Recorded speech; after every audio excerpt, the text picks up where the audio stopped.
Yesterday, I totally forgot to do a video on the things you need to be doing before the end of the year.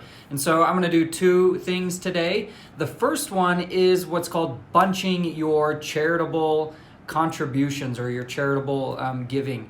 And the reason that somebody might wanna bunch or do multiple charitable contributions in one year and maybe skip some other years is because with our standard deduction now, it's double what it used to be. It used to be $12,000, now it's $24,000 for a married couple.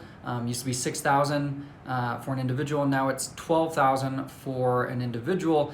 And so a lot of people who maybe used to itemize on their taxes because they went over that old standard deduction, most people won't even come close to maxing out their standard deduction now, especially maybe even with the same amount of contributions, charitable contributions that you were doing before. And so what you might want to do to maybe be able to get more tax advantage out of those charitable contributions, because if you're under the standard deduction, even with your contributions, you're not going to get really any tax benefit from those contributions. You're still doing good, right? Which I don't want to discourage anybody from doing that.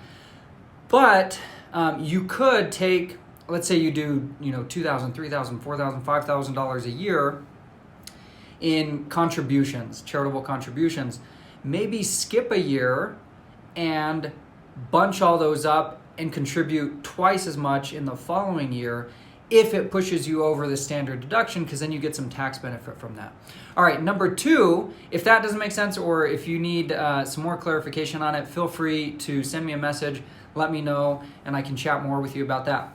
Number two would be to use your FSA funds, your flexible spending account funds. The most you can contribute on a yearly basis is like $2,700, and only about $500 of that is able to roll over to the next year. It's kind of a use it or lose it thing. And so make sure if you are putting into an FSA, which is a great way to get some money for spending on medical expenses pre-tax, make sure you're spending that and using that on a yearly basis. Again, if you have any other questions, be sure to let me know in the comments. Whether it's about this or anything else, I'd love to answer your question. And again, love to do a video on your question if you want. I can answer that privately, but I'm sure if you have a question, somebody else does as well. I'd love to do a video on that for you and everybody else.